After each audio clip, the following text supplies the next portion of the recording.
Siap memuji Tuhan? Yes.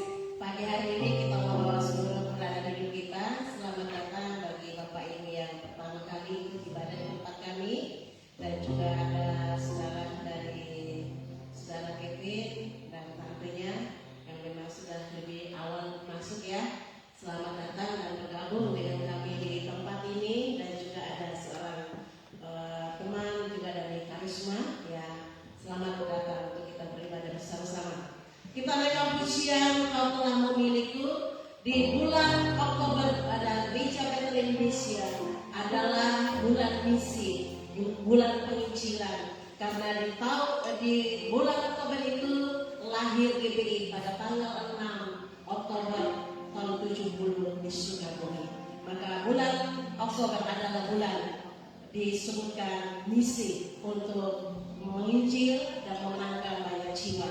Bagi berdiri kita akan menaikkan sebuah pujian.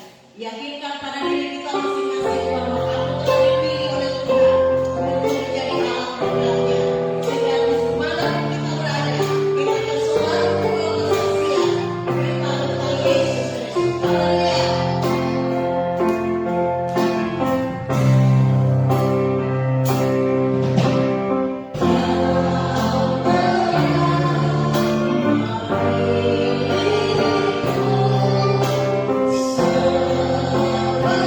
Oh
yang tidak kuat berdiri, silakan duduk.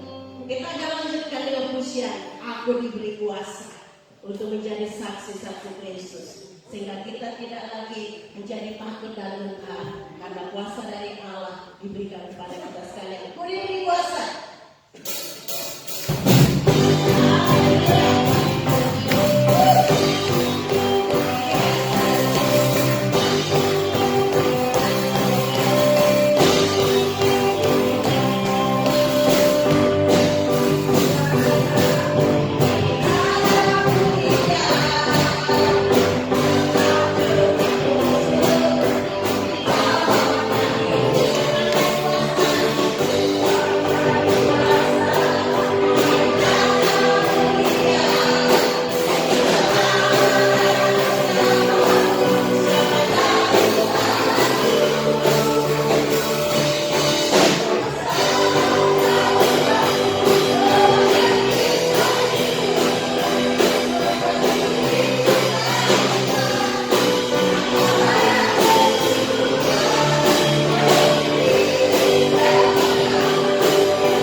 berikan ku hati seperti hatimu.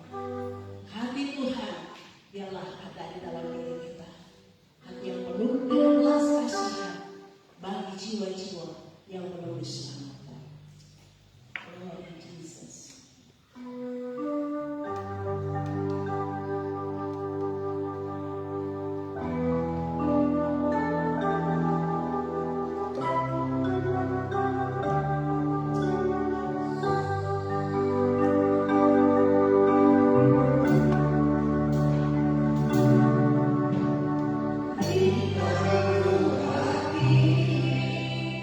Seperti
Sama-sama kami mau membuka hati menerima sabda-Mu. Sama-sama kami mau membuka telinga mendengar, membuka mata melihat keajaiban dari Taurat. Berbicaralah, kami merelakan diri kami Kau bentuk. Kami merelakan hidup kami Kau baharui, Kau tegur, Kau luruskan. Dan tuntun setiap langkah hidup kami jadi sesuai dengan firman-Mu. Urapan seorang pengorban turunkan atas hamba-Mu. Singkatkan rahasia firman bagi kami sekalian. Jadikan kami bukan hanya pendengar yang baik, tapi mampukan kami menjadi pelaku yang taat dari setiap firman yang kami terima. Berkaryalah Roh Kudus. Dari awal pemberitaan firman sampai selesai, kami dibentuk oleh firman. Dalam nama Yesus kami berdoa. Amin. Amin. Puji Tuhan. Silakan duduk. Shalom Bapak Ibu. Shalom. Tuhan Yesus mengasihi setiap kita. Amin. Saya berdoa setiap kita pagi hari ini memiliki sebuah hati yang rela untuk dipenuhi oleh kebenaran firman Tuhan. Saya berdoa pagi hari ini setiap kita menjadi bencana-bencana tanah liat yang mudah untuk dibentuk Tuhan. Amin. Jangan keraskan hatimu ketika kau mendengar suaranya, tetapi relakanlah dirimu dibentuk oleh setiap kebenaran. Dan Tuhan Yesus sendiri berkata bahwa orang yang lapar dan haus akan kebenaran, maka dia akan dipuaskan. Pagi hari ini seberapa banyak jiwa-jiwa yang haus, hati-hati yang haus, yang terbuka untuk kebenaran Tuhan. Tuhan akan memuaskan kehidupan pribadi jiwa-jiwa tersebut. Amin. Haleluya. Nah Bapak Ibu yang dikasih Tuhan, pagi hari ini kita mau belajar sama-sama firman Tuhan. Mengawali pemberitaan firman Tuhan, kita perlu mengerti bahwa setiap kita dicipta oleh Tuhan, setiap kita dibentuk oleh Tuhan, setiap kita dijadikan oleh Tuhan menjadi satu makhluk ciptaan Tuhan yang mendapat posisi yang istimewa, posisi yang sempurna dari ciptaan-ciptaan yang lain, bahkan dari malaikat sekalipun. Memang ada di luar sana, ada keyakinan yang memberikan nilai plus, nilai tinggi, lebih tinggi malaikat daripada manusia. Tetapi kalau kita baca di dalam Alkitab, justru malaikat adalah roh-roh yang dicipta oleh Tuhan untuk menjadi pelayan-pelayan yang melayani orang-orang pilihan, yang melayani orang-orang yang percaya. Jadi manusia dicipta dengan sebuah gambaran ilahi. Dan kita adalah makhluk yang paling sempurna yang diciptakan oleh Tuhan. Makhluk yang dijadikan segambar oleh Tuhan. Makhluk yang memiliki akal pikiran. Makhluk yang bisa berkreasi. Makhluk yang bisa memiliki perasaan dan kehendak dalam kehidupannya. Dicipta segambar dengan Tuhan. Dalam kemuliaan Tuhan yang sempurna. Dalam kesempurnaan ilahi. Jadi kalau kita diciptakan dalam kesempurnaan ilahi, tentu Tuhan punya misi yang luar biasa. Rencana agung buat setiap kita manusia. Karena sejak semula manusia itu diciptakan segambar dengan Tuhan. Tetapi gambaran Allah ini menjadi rusak. Masuknya dosa dalam kehidupan manusia, maka dalam kehidupan kita umat manusia, gambaran diri Allah dalam kehidupan kita manusia itu menjadi rusak. Dan kerusakan inilah yang harus diperbaiki. Kerusakan inilah yang harus dipulihkan.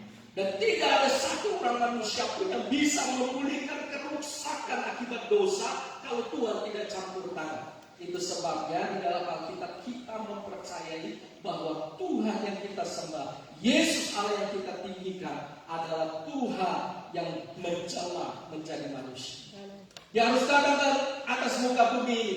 Untuk apa? Untuk menjamah kehidupan manusia, untuk memperbarui kehidupan manusia. Karena tidak ada satu orang manusia pun yang bisa memperbaiki kerusakan dan kehilangan kemuliaan Allah. Tetapi satu pertanyaan penting adalah ketika kita sudah menerima pemulihan itu, apa yang mesti kita buat dengan karya agung yang sudah Yesus kerjakan? Masihkah kita mau merusaknya kembali? Ini pertanyaan saya, Bapak. Apakah setelah Yesus mengorbankan dirinya di atas kayu salib, mengubah kerusakan karena dosa itu, kehancuran karena dosa itu, masihkah kita mau mau menjadikannya rusak kembali, mau menjadikannya hancur kembali? Ini pertanyaan serius dan pertanyaan penting yang perlu dijawab oleh setiap kita. Kita gambarkan Tuhan menciptakan kita lebih daripada makhluk-makhluk yang lain. Mari kita lihat Alkitab kita. 1 Korintus pasal yang ke-9 ayat yang ke-27. Seorang hamba Tuhan yang bernama Paulus yang menulis di 1 Korintus pasal yang ke-9 ayat yang ke-27 berkata begini. Tetapi aku melatih tubuhku dan menguasai seluruhnya supaya sesudah memberitakan Injil kepada orang lain, jangan aku sendiri ditolak. Bapak Ibu yang dikasihi Tuhan, Rasul Paulus ini adalah seorang yang mengalami perjumpaan dengan Tuhan secara pribadi.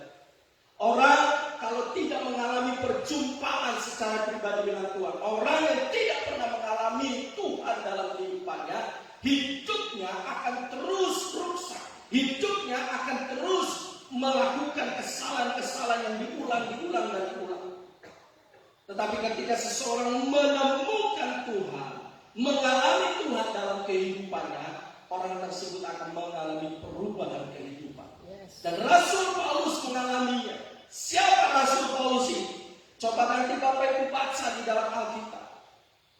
Sebelum Rasul Paulus ini menjadi seorang pemberita Injil, Saulus, nama sebelum menjadi Paulus, adalah orang yang taat terhadap tuntutan keagamaan masa lalu, taat kepada Taurat. Sampai-sampai karena ketaatannya dia memiliki sebuah rasa benci kepada pengikut jalan Tuhan, kepada orang-orang Kristen, pengikut-pengikut Yesus. Dikatakan di dalam Kisah Para Rasul mulai pasal yang ke-8 nanti baca sejarah perjalanan kehidupan pertobatan Rasul Paulus. Dia bertobat ketika dia mengejar-ngejar pengikut jalan Tuhan. Ketika Rasul Paulus hendak melakukan satu aksi yang mengatasnamakan Tuhan. Dan hari ini pun masih terjadi keadaan seperti itu kan. Orang-orang yang melakukan tindakan mengatasnamakan Tuhan. Itu sudah terjadi sebelum masa sekarang. Rasul Paulus sebelum menjadi Rasul Paulus, dia juga melakukan tindakan sebuah aksi mengatasnamakan Tuhan, membantai pengikut jalan Tuhan yang di dalam konsep pemikirannya ini orang-orang sesat, ini orang-orang yang halal, orang-orang yang layak dan patut untuk disingkirkan, dibinasakan, dikejar-kejar orang Kristen ini. Sampai dalam pengejarannya satu kali waktu, Saulus tidak bisa lagi berkutik karena dia harus berhadapan dengan Tuhan sendiri. Ketika dia mengejar-ngejar orang-orang Kristen, pengikut jalan Tuhan, satu hal, peristiwa yang dahsyat terjadi dalam kehidupan Rasul Paulus. Kenapa? Dia mengalami perjumpaan dengan Yesus. Dia melihat sebuah terang yang begitu terang, lebih terang dari sinar matahari, dan menyebabkan dia harus terjatuh dari tunggangan kuda. Dan ketika dia terjatuh, dia mendengar sebuah suara. Dan suara itu berkata, Saulus, Saulus, mengapa kau menganiaya? Perhatikan Bapak Ibu. Ketika kita jadi anak Tuhan, ketika kita jadi orang Kristen, Tuhan menjadi pembela buat setiap kita. Amin. Ketika ada orang-orang yang mau mengusik umat pilihan, dia bukan berhadapan dengan manusia, tapi dia berhadapan dengan Tuhan sendiri. Saulus tidak menganiaya Yesus secara langsung. Saulus tidak pernah bertemu dengan Yesus sebelumnya secara tatap muka. Karena peristiwa itu sudah lama berlangsung, penyaliban itu sudah lama berlangsung. Jadi Paulus belum pernah bertemu dengan sosok Yesus secara kasat mata. Saulus ini mengejar-ngejar pengikut Kristus, pengikutnya, bukan Yesusnya yang dikejar-kejar. Tetapi ajaib, dan satu ayat firman Tuhan dalam Kisah Para Rasul pasal 9, justru sebuah suara berkata, Saulus, Saulus, mengapa kau menganiaya aku? Yang dikejar orang Kristen. Tetapi jawaban Tuhan, engkau bukan mengejar orang Kristen. Engkau bukan mengejar pengikut jalan Tuhan. Engkau bukan sedang memperlakukan jahat terhadap pengikut-pengikutku, tapi engkau sedang berlaku jahat terhadap aku. Mengapa engkau menganiaya? Dan mulai dari perjumpaan itulah Saulus mengalami perubahan kehidupan. Dan saat dia mengalami perubahan kehidupan, Rasul Paulus menulis dalam satu kitab yang namanya Filipi pasal yang ketiga, dan dibaca di rumah secara lengkap. Ada satu pernyataan. Saulus berkata, segala sesuatu yang dahulu anggap sebagai kebanggaan, yang kuanggap sebagai sebuah kebanggaan, kemuliaan, kehormatan, aku menganggap itu semua adalah sampah. Saulus memiliki sebuah paradigma konsep berpikir yang mengalami perubahan tentang Tuhan dan tentang keyakinan imannya saat dia mengalami perjumpaan dengan Tuhan. Dan setelah itu Paulus menetapkan hati untuk menjadi pelayan Kristus, untuk menjadi pemberita Injil. Dari orang yang mengejar-ngejar Yesus, justru menjadi pengikut Yesus yang radikal, yang setia, yang gila-gilaan, yang mati-matian, yang habis-habisan untuk Tuhan.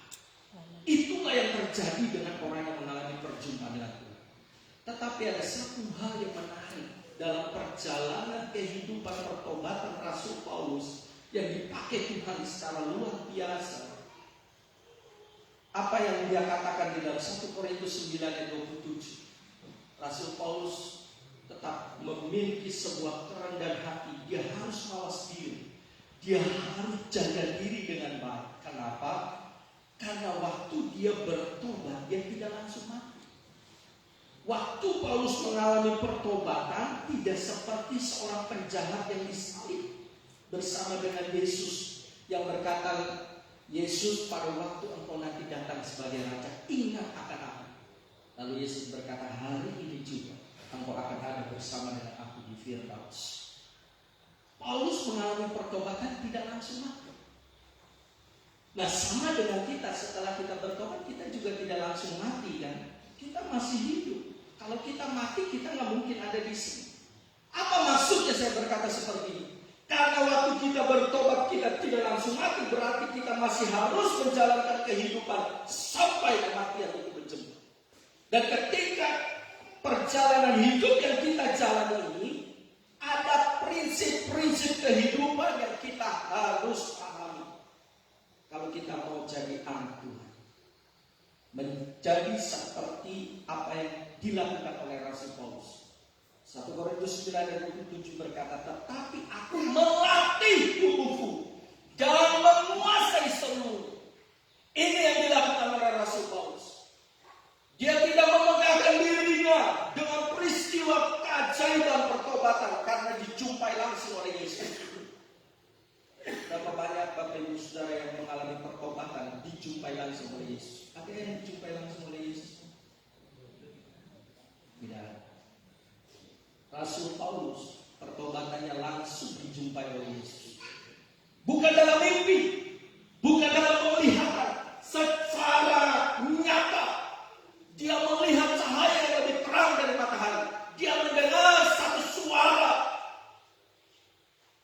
Saulus mengapa menganiaya. Dia mengalami fenomena keajaiban dalam pertobatannya. Tetapi Paulus tidak bisa menyombongkan dirinya dengan pengalaman itu. Dan ketika dia dipakai Tuhan, banyak mukjizat terjadi dalam pelayanan Rasul Paulus. Tapi ibu tahu, sapu tangannya Rasul Paulus ketika dibawa untuk ditumpangkan, ditempelkan kepada orang sakit di lokasi. Adakah Bapak Ibu punya satu tangan?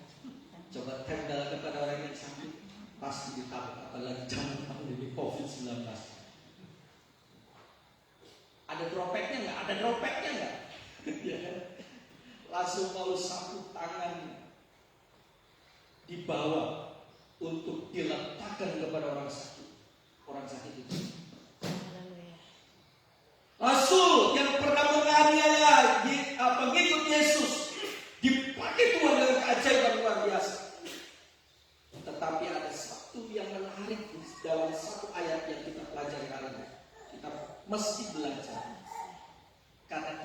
sama seperti Rasul Paulus, waktu kita bertobat tidak langsung mati, Bapak Ibu.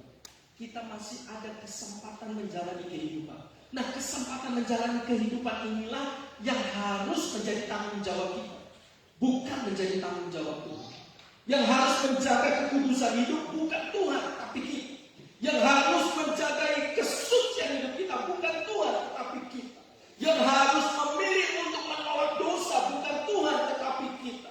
Yang harus menjaga diri dari lingkungan yang buruk, dari lingkungan yang cemar, dari lingkungan yang membawa dosa dalam kehidupan, itu bukan Tuhan yang harus menjaganya, tapi kita yang harus menjaganya.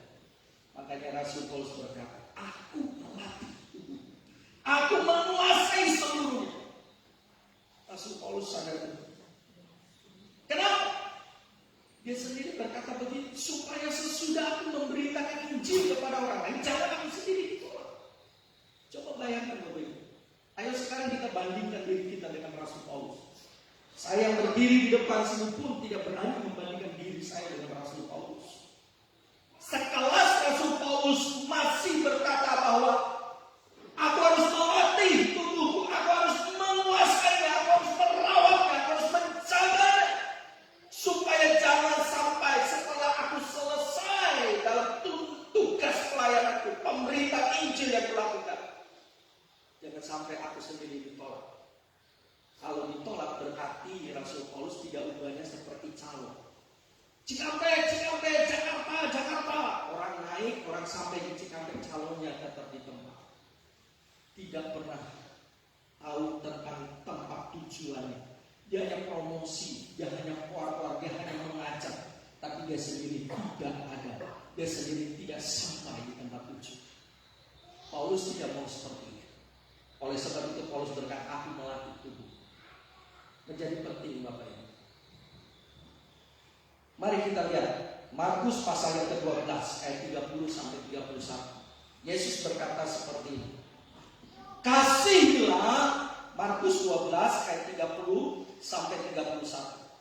Kasihilah Tuhan Allahmu dengan segenap hatimu dan dengan segenap jiwamu dan dengan segenap akal budimu dan dengan, perhatikan saya memberikan warna yang berbeda di kalimat terakhir di ayat 30. Dengan segenap kekuatan. Mengasihi Tuhan dengan segenap jiwa, dengan segenap hati, dengan akal budi, dan kekuatan. Pertanyaan saya, ketika seseorang tidak menjaga tubuh, tidak menguasai tubuh, tidak mengendalikan tubuh, apakah orang tersebut punya kekuatan? Punya nggak Bapak? Punya. Padahal kita berkata kasih Tuhan Allahmu dengan segenap kekuatan. Kalau kita tidak menguasai diri kita, tidak merawat diri kita, mengendalikan tubuh kita, menguasainya, apakah kita bisa jadi kuat? Tidak bisa. Berarti satu poin penting yang bahkan Yesus dikatakan kau harus kasihi Tuhan dengan segenap kekuatan, tidak pernah kita bisa praktekkan karena kondisi kita tidak ada. Ini yang dimaksud oleh Rasul Paulus, aku menguasai diriku. Sehingga ketika kita bisa mengasihi, kita bisa merawat, kita punya kekuatan. Ini yang Yesus katakan. Kalau kamu mau mengasihi aku, kasih Tuhan dengan segenap hati, segenap jiwa, segenap kekuatan. Lalu ayat 31. Dan hukum yang kedua ialah kasihilah sesama manusia seperti dirimu sendiri. Saya kembali memberikan warna yang berbeda. Mengasihi sesama manusia seperti diri sendiri. Adakah di tempat ini yang hari ini hadir, mohon maaf, belum mandi? Masih mandi. Kenapa? Itu membuktikan Bapak Ibu sudah merawat diri. Salah satu contoh sederhana, betul? Dirawat kan? Apa jadinya kalau orang Kristen hidupnya suka-sukanya sendiri dengan tubuhnya, tidak bertanggung jawab dengan tubuh? Padahal kita berkata kasih sesama manusia seperti kamu mengasihi dirimu sendiri. Bagaimana bisa mengasihi sesamamu? Bahkan dirimu sendiri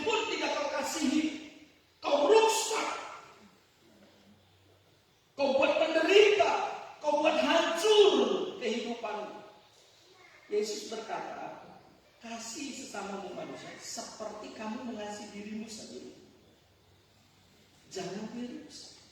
Ini yang Tuhan ajar buat setiap kita pagi hari. Nah, lihat kembali Markus pasal 6 ayat 31. Markus 6 ayat 31. Lalu ia berkata kepada mereka, marilah ke tempat yang sunyi supaya kita sendirian. Dan saya lagi-lagi memberikan sebuah warna yang berbeda untuk menggarisbawahi. Dan beristirahatlah seketika. Sebab memang begitu banyaknya orang yang datang dan yang pergi, sehingga makan pun mereka tidak sempat. Kalau Yesus tipe orang yang ingin mengejar popularitas yang sebesar-besarnya, yang setinggi-tingginya, saya yakin tidak pernah akan muncul ayat ini. Kenapa? Karena ayat ini muncul dalam sebuah latar peristiwa setelah banyak mukjizat terjadi, orang banyak berbondong-bondong. Tapi ketika nama Yesus mulai naik, ketika nama Yesus mulai dikenal, ketika nama Yesus mulai diagungkan dan dielulukan, muncul sebuah ayat, muncul sebuah perkataan dan ajakan Yesus kepada murid-muridnya, mari kita ke tempat yang sunyi.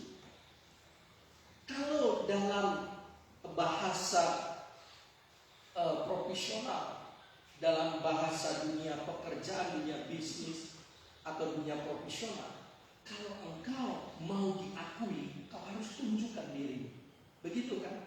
Hukum profesional, hukum apapun, jika kau mau diakui, jika kau mau dihargai, jika kau mau dikenal, tunjukkan dirimu, tunjukkan kemampuanmu, tunjukkan kehebatanmu, tunjukkan apa yang bisa kau buat. Enggak salah, tetapi ada saat di mana kita tidak perlu tunjukkan, justru ada saat di mana kita perlu istirahat. Kenapa? Supaya tubuh kita tetap dalam kondisi yang baik. Sebab kita tidak bisa memungkiri, sekalipun kita diciptakan dengan gambaran Allah, Tuhan menjadikan kita memakai tubuh fisik. Dan tubuh fisik ini punya kelemahan, punya keterbatasan.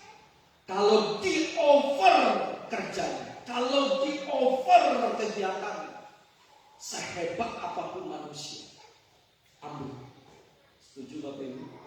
Pasti ambil.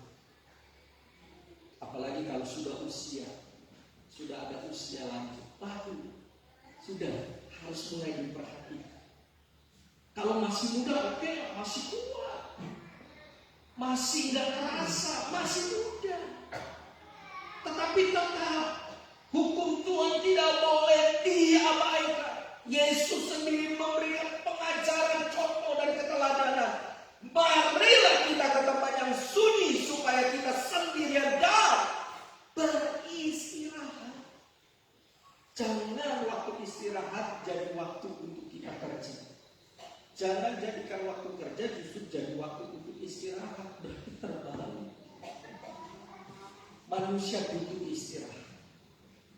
Rasul Paulus berkata, aku harus menguasai tubuh, aku harus melatih tubuh, karena aku harus tampil prima, aku harus fit. Karena kalau enggak, bagaimana aku bisa mengasihi Tuhan dengan segenap kekuatanku? Aku dalam kondisi fisik yang lemah, aku dalam kondisi fisik yang memang bisa sih. Orang dalam keadaan yang lemah bisa masih melayani Tuhan. Tapi pelayanannya kan akan lebih jauh maksimal kalau dia punya kondisi fisik yang prima. Amin.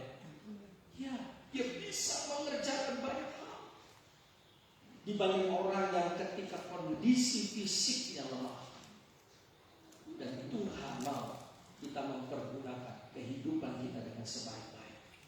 Amin. Beristirahat. Lalu kita lihat pertanyaannya sekarang, bagaimana supaya kita bisa melatih tubuh dan menguasai? Bagaimana aku bisa melatih tubuh dan menguasai? Orang berpikir secara sederhana dengan cara berolahraga. Aku harus olahraga. Ya, olahraga bagus. Tapi ingat, olahraga pun jangan sampai salah. Karena semakin kita mau belajar hari ini, ada olahraga yang memang gak cocok dengan kondisi fisikmu, dengan kondisi usiamu, dengan kondisi eh, keberadaan dirimu sebagai laki-laki atau sebagai perempuan. Tidak semua jenis olahraga itu cocok dengan diri kita. Olahraga bagus, tapi olahraga yang seperti apa? Alkitab mengatakan bahwa latihan badan itu terbatas. Latihan badan sepak apapun kau fitness, sepak apapun kau senang, terbatas. Kenapa? Karena olahraga bisa membentuk raga semata, tapi bagian di dalam tidak dibentuk, belum tentu dibentuk. Itu sebabnya sebuah kalimat yang dulu sering terdengar, tapi sekarang jarang ya diucapkan. Mens sana in corpore sano. Apa artinya Bapak Ibu? Ku tahu yang ku mau. Gitu? Mens sana in corpore sano. Di dalam tubuh yang sehat terdapat jiwa yang sehat. Jiwa yang kuat. Betul nggak?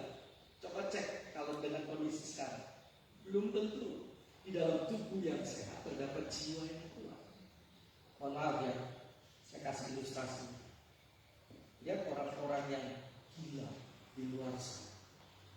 Mereka makan dari tempat sampah.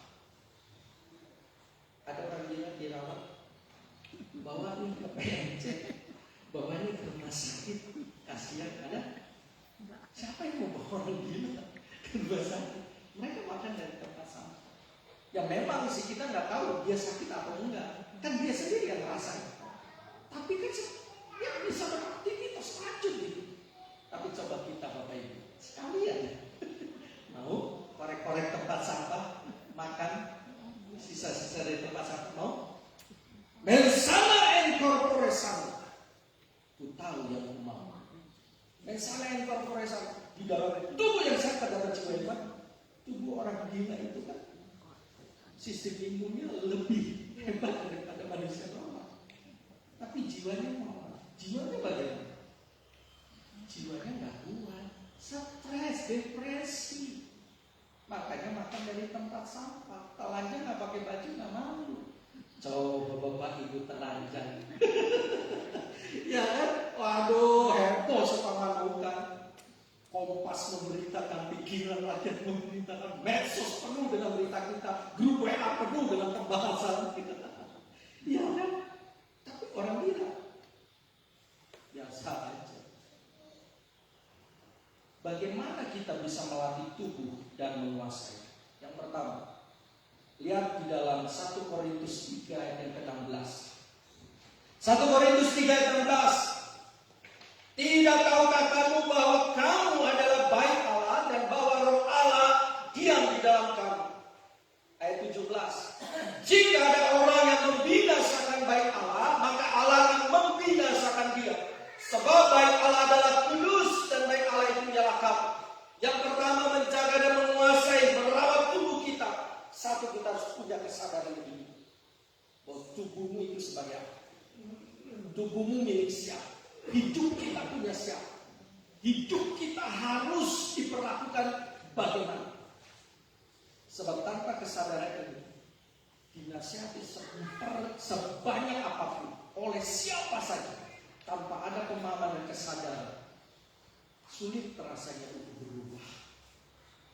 Kita tidak bisa merubah orang, tapi paling tidak kita bisa merubah diri kita sendiri. Karena kita berkata, tubuhmu adalah bait Allah. Tubuh kita bait Allah. Nah sekarang pertanyaannya serius. Kalau kita memperlakukan tubuh yang sebagai bait Allah dengan cara yang tidak beres, lihat ayat 17. Lihat ayat 17 kalimat yang pertama. Jika ada orang yang membinasakan, menghancurkan, tidak merawatnya, merusaknya, memporak-porandakannya, maka siapa yang akan berurusan? Halo? Siapa yang akan berurusan, Bapak Ibu? Maka Allah yang akan membinasakan. Ini nggak main-main. Bukan bakteri yang akan membinasakan, bukan virus yang akan membinasakan, tapi ayat ini berkata Allah akan membinasakan orang manusia. Serius Bapak Ibu. Kalau kita masih menghancurkan tubuh kita, tidak bertanggung jawab dengan menghancurkan bait Allah, maka Allah akan membinasakan. Engkau menghancurkannya jadi sakit, tapi nanti kalau kau tidak bertobat, aku akan binasa. Dan kalau sudah binasa, berarti terpisah dari Tuhan selama-lamanya. Itu mengerikan. Kalau masih sakit kanker, masih ada batas. Masih sakit jantung, masih ada batas. Sakit-sakit yang mengerikan dalam hidup ini masih ada batas. Batasnya apa? Ya sebatas usia. Bisa sembuh, tapi kalau tidak ya sebatas usia. Selesai, sudah mati udah. Nggak mungkin lagi urusan dengan kanker. Nggak mungkin urusan lagi dengan jantung. Nggak mungkin urusan lagi dengan penyakit-penyakit yang mematikan. Tapi kalau bicara tentang kebinasaan, itu bukan setahun 2 tahun, tapi itu kekal. Dan Tuhan berkata, orang yang menghancurkan bait Allah, Allah akan membinasakan orang. Ketika saya renungkan ayat ini, ngeri banget. Dulu saya baca ayat ini biasa saja. Saya hanya fokus di ayat 16. Tapi masuk di ayat 17, ada sebuah teguran Tuhan. Jika ada orang yang membinasakan bait Allah, maka Allah akan membinasakan dia. Makanya Rasul Paulus di awal tadi ayatnya mengatakan, aku menguasai diriku. Kenapa? Karena dia memahami betul siapa dirinya, bagaimana dirinya. Dicerita oleh Tuhan dengan keberadaan hidup yang Tuhan anugerahkan. Aku perlu menguasai, aku perlu melakukan. Jadi pertama saya, tubuh kita baik-baik. Jangan dirusak oleh rokok, jangan dirusak oleh minuman keras, jangan dirusak oleh makanan-makanan yang menghancurkan hidup. Jangan dirusak oleh hal-hal yang membawa kita tidak bisa maksimal bagi Tuhan. Karena Tuhan tadi mengatakan, Yesus sendiri berkata, kau harus mengasihi aku dengan segenap kekuatan. Jadi kalau kita tidak mengasihi Tuhan dengan segenap kekuatan kita, mau kasih Tuhan dengan segenap apa? Dengan segenap duit, dengan segenap kepintaran kita. Tuhan katakan kasih Tuhan dengan segenap kekuatan. Tapi bagaimana kalau kondisiku saat ini sedang lemah? Tuhan masih punya cara untuk menolong. Dan Tuhan masih berikan kesempatan. Pergunakan kesempatan ini. Jangan sampai habis. Amin. Tidak ada cara. Kita harus bertobat. Kita harus merubah kehidupan kita. Yang kedua, bagaimana cara melatih dan menguasai tubuh? Yaitu kita harus mempersembahkan tubuh kita. Nah sekarang persoalannya, kita mau persembahkan tubuh kita kepada siapa? Kepada apa? Apakah kita mau persembahkan tubuh kita, hidup kita kepada hal-hal yang merusak dan menghancurkan kehidupan? Atau kita sekarang mulai mau mempersembahkan untuk memuliakan Tuhan? Roma 12 ayat 1. Karena itu saudara-saudara, demi kemurahan Allah akan menasihatkan kamu supaya kamu mempersembahkan tubuhmu sebagai persembahan yang hidup. Mempersembahkan tubuh kita kepada Tuhan. Katakan hari ini, Tuhan, ini tubuh. Tuhan, itu kesehatan yang kau beri. Dan aku mempersembahkan untuk memuliakan Tuhan. Sisa umur dalam hidupku aku tidak tahu sampai kapan aku terus berlangsung. Di tahun aku tidak tahu sampai kapan batas usia. Bapak Ibu, ini misteri.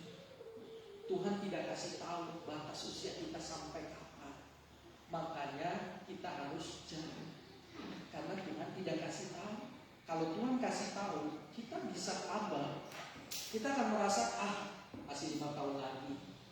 Masih 2 tahun lagi. Masih 10 tahun lagi, masih lama. Tapi itu tidak diberitahukan Tuhan kepada kita supaya kita bertanggung jawab. Karena Tuhan mau kita bertanggung jawab. Tidak, Bapak Ibu, kita bertobat tidak langsung mati. Kita masih hidup. Jangan pernah berpikir bahwa aku kan sudah percaya Yesus, pasti sekali selamat tetap selamat. Tunggu, di pertengahan kehidupan kita ngapain? Sebelum ajal menjemput, di pertengahan kita sudah keluar dari jalur ketetapan Tuhan. Berarti kita pergi. Kita tidak seperti Rasul Paulus Aku tidak melatih diri. Aku tidak menguasai tubuhku dengan sebaik-baiknya. Roma 12 ayat 2. Jangan kamu menjadi serupa dengan dunia ini. Dunia ini mengejar kesenangan. Dunia ini mengejar kenikmatan. Tapi kita bukan mengejar kenikmatan. Yang ketiga, ini yang penting, menjauhi pergaulan yang buruk. 1 Korintus 15 ayat 33. Jangan kamu sesat. Pergaulan yang buruk merusakkan kebiasaan yang baik. Tidak ada hal yang terjadi secara ujug-ujug. Tidak ada kesengsaraan terjadi secara ujug-ujug. 15 ayat. Tidak ada yang namanya penyakit terjadi secara ujug-ujug, secara tidak-tidak. 1 Korintus Semua adalah proses dari akumulasi tindakan kehidupan kita ayat 33. yang salah, yang tidak ikuti hukum Tuhan, yang tidak ikuti aturannya Tuhan. Tidak ujug-ujug. Mungkin ada yang berkata, bagaimana kalau seorang bayi lahir dalam keadaan kondisi yang penyakitan? Tidak ujug-ujug. Lihat orang tuanya memperlakukan hidupnya seperti apa. Tidak ujug-ujug. Oke, bayinya tidak mengerti, tapi orang tuanya seperti apa? Orang tuanya memperlakukan hidupnya seperti apa? Tidak terjadi secara ujug-ujug. Nah, lihat, ada satu buku, When to Walk Away, waktunya menyingkir. Kalau Bapak Ibu punya kesempatan untuk cari buku ini, waktunya menyingkir, menemukan kebebasan dari toxic people dan toxic relationship. Kadang-kadang ada manusia-manusia yang seperti racun, hubungan yang seperti racun. Bagaimana kita harus menghadapi semuanya? Harus menjauh. Dan saya sedang menyelesaikan pembacaan. When to talk, when to walk away. Bagaimana kita menghindar ini. Saya baca ya, ada sebuah pernyataan dari buku ini. Saya baca sebagai poin yang ketiga. Kalimatnya bilang begini. Terkadang mengikuti jejak langkah Yesus berarti menyingkir dari orang lain atau membiarkan orang lain menyingkir dari kita. Sekali lagi, terkadang mengikuti jejak langkah Yesus. Ku mau sepertimu Yesus. Terkadang mengikuti jejak langkah Yesus berarti menyingkir dari orang lain atau membiarkan orang lain menyingkir dari kita. Dan kita perlu mengerti mana toxic people, mana toxic relationship, hubungan yang beracun dan orang yang beracun. Kita perlu berhenti. Alkitab sudah menjelaskan 1 Korintus 15 ayat 33. Pergaulan yang buruk merusak kebiasaan. Jadi 3 poin penting yang kita pelajari hari ini. Saya ulang. Yang pertama, kesadaran tubuh kita adalah bait Allah. Yang kedua, persembahkan kehidupan sebagai persembahan yang kudus kepada Tuhan, yang hidup kepada Tuhan. Yang ketiga, menjauhi pergaulan yang buruk. Dan ayat yang terakhir, mari kita lihat 1 Tesalonika 5 ayat 23. Tuhan mau kita dalam keadaan sehat dan baik-baik saja. 1 Tesalonika 5 ayat 23. Semoga Allah damai sejahtera menguduskan kamu seluruhnya, dan semoga roh, jiwa, dan tubuh terpelihara sempurna dengan tak bercacat pada kedatangan Yesus Kristus Tuhan kita. Tuhan Allah bukan hanya rohnya saja, tetapi juga tubuh terpelihara dengan tak bercacat celah sampai kedatangan Yesus. 1 Tesalonika 5 ayat 23. Jadi Tuhan mau kita dalam keadaan yang sehat dan baik. 3 Yohanes 1 ayat 2. Saudaraku yang kekasih, aku berdoa semoga engkau baik-baik dan sehat-sehat saja dalam segala sesuatu. Sama seperti jiwamu baik-baik saja. Selanjutnya terserah Anda. Selanjutnya terserah tindakan kita. Firman Tuhan ini apakah mau menjadi realitas, dipraktikkan, atau hanya sekedar memenuhi pengetahuan kita semata. Selanjutnya ada di dalam kita masing-masing. Mari kita bangkit bersama-sama. Lihatlah hati Tuhan seperti hati Beri aku mata seperti mata, sehingga aku berjalan di dalam jalan-jalan-Mu. Aku menguasai tubuh, aku melatih, supaya setelah aku selesai dengan kehidupan, dengan pelayanan, dengan hidup iman percaya di bumi, jangan aku sendiri. Mari kita akan pujian ini kembali. Berikan ku hati seperti hati-Mu, Tuhan.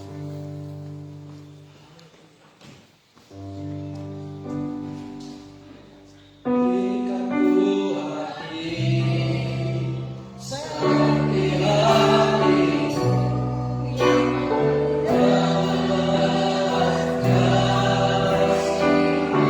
berikan ku mata Tuhan, berikan ku seperti mata Tuhan.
Ini setiap kami di hadapan Tuhan.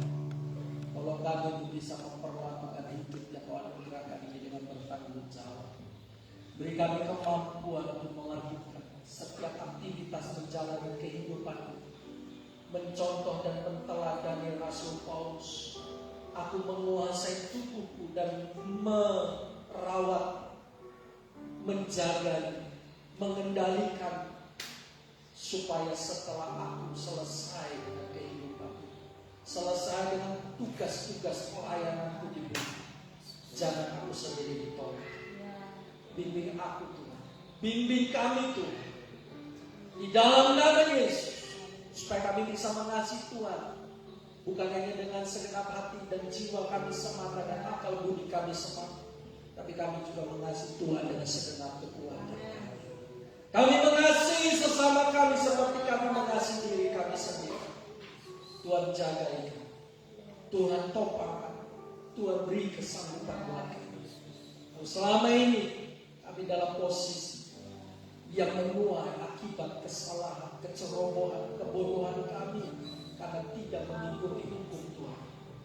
Hari ini Tuhan, ampuni kami, jamah kami, pulihkan, ubahkan, dan mujizat-Mu terjadi. Amin. Supaya hari ini kami bisa lebih maksimal lagi. Hidup bagi kami adalah Kristus. Yes. Sehingga pada saat kami mati, kematian ini menjadi keuntungan. Ya.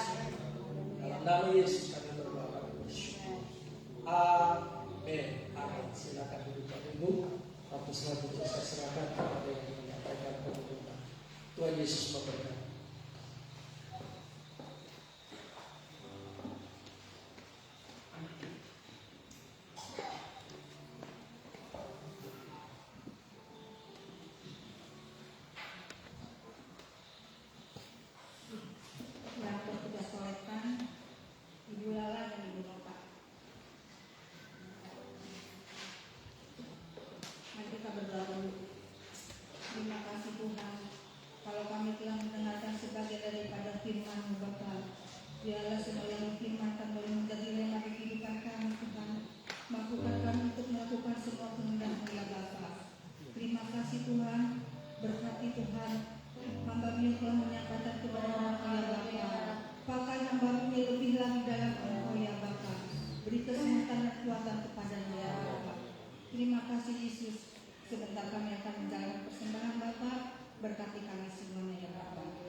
pemusiknya, Bapak Cacang, Bapak Kimho, Bapak Dian, dan Bapak Yono. Pewartanya Bapak Yohanes, kolektor Ibu Setiawati dan Ibu Vicky. Asalnya Bapak Ibu Sugianto dan LCD-nya Yakobus.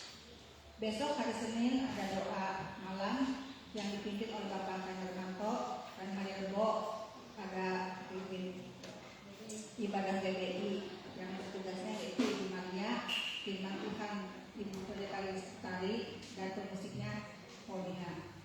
Setelah ibadah ini ada kebaktian sekolah minggu. Yang berulang tahun hari ini yaitu Ibu Herianti. Yang Bacot. orangnya nggak ada, nggak usah nggak. Saya serahkan kepada Bapak.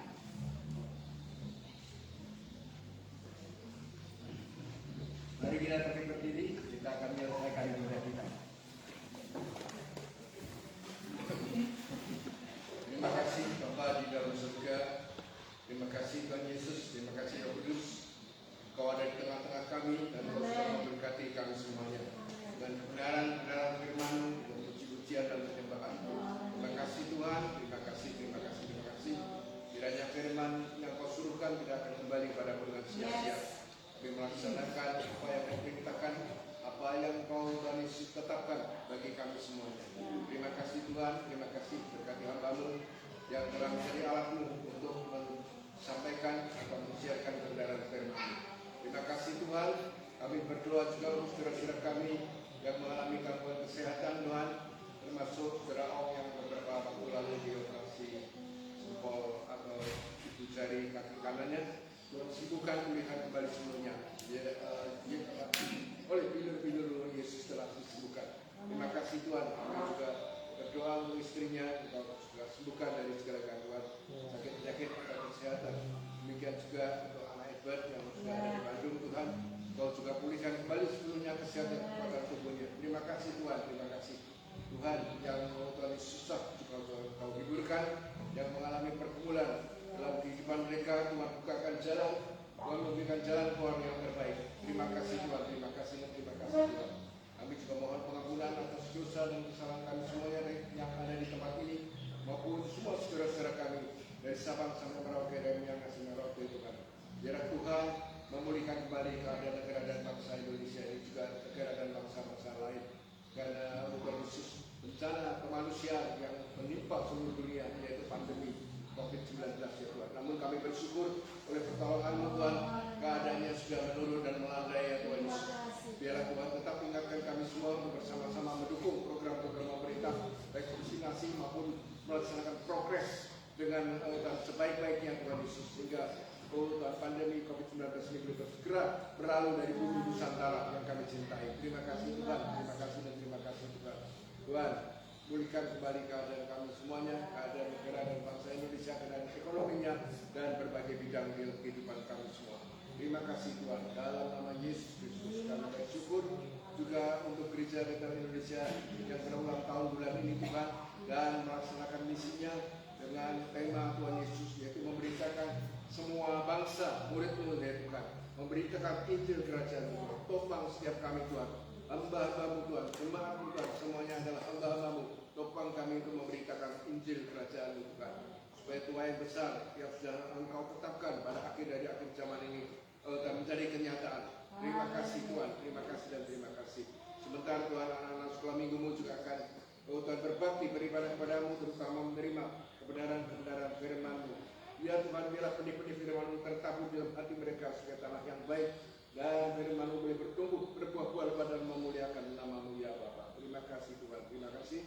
Urapi dan pakai guru-guru sekolah minggu-Mu, hamba-hamba-Mu Tuhan, menjadi alat-Mu, dan selalu dari berkat-Mu untuk menyampaikan kebenaran-kebenaran firman-Mu, menanamkan Tuhan, dan meneguhkan, menguatkan iman Tuhan Yesus di dalam hatinya anak-anak-Mu semuanya. Di dalam nama Tuhan dan Juru Selamat Tuhan Yesus Kristus, kami sudah berdoa untuk anak-anak-Mu yang mungkin sebagian sudah mau mulai kembali Tuhan sekolah dengan tatap muka ya Tuhan. Lindungi anak-anak-Mu, tubuh-tubuh dan kuasa Roh Kudus-Mu dan kuasa darah Yesus. Hindarkan jauhkan dari segala serangan-serangan virus-virus corona COVID-19 dengan berbagai varian baru yang Tuhan Kau singkirkan, jauhkan di kehidupan umat-Mu, anak-anak-Mu, hamba-hamba-Mu yang Kau kasih Tuhan, sejauh barat sampai ke timur. Terima kasih Tuhan, kami berserah dan menyerahkan seluruh kehidupan kami dalam tangan kuasa dan kasih-Mu. Di dalam nama Bapa, Anak dan Roh Kudus, dalam nama Tuhan Yesus Kristus kami bersyukur. Dan sekarang saudara-saudaraku yang kekasih, mari kita datang kepada Tuhan dengan iman dan keyakinan sepenuhnya kepada Tuhan yang berjanji dan tidak pernah mengingkari janjinya. Tuhan akan memberkati kita semuanya sesuai dengan apa yang Tuhan telah firmankan dan Tuhan katakan sendiri dalam Alkitab. Sekarang saudara-saudaraku yang kekasih, Tuhan memberkati saudara-saudara dan memberikan kasih karunia. Tuhan menyinari saudara-saudara dengan sinar wajah dan memberikan perlindungan. Tuhan menghadapkan wajahnya kepada saudara-saudara semua dan memberikan damai sejahtera. Oleh sebab itu pulanglah ke rumahmu masing-masing dengan membawa damai sejahtera Bapa, kasih karunia dan anugerah dan putra yang tunggal Yesus Kristus, persekutuan dalam Roh Kudusnya, mulai pagi hari ini sampai Yesus datang kedua kalinya. Haleluya. Maranatha, sampai berjumpa kembali. Tuhan memberkati.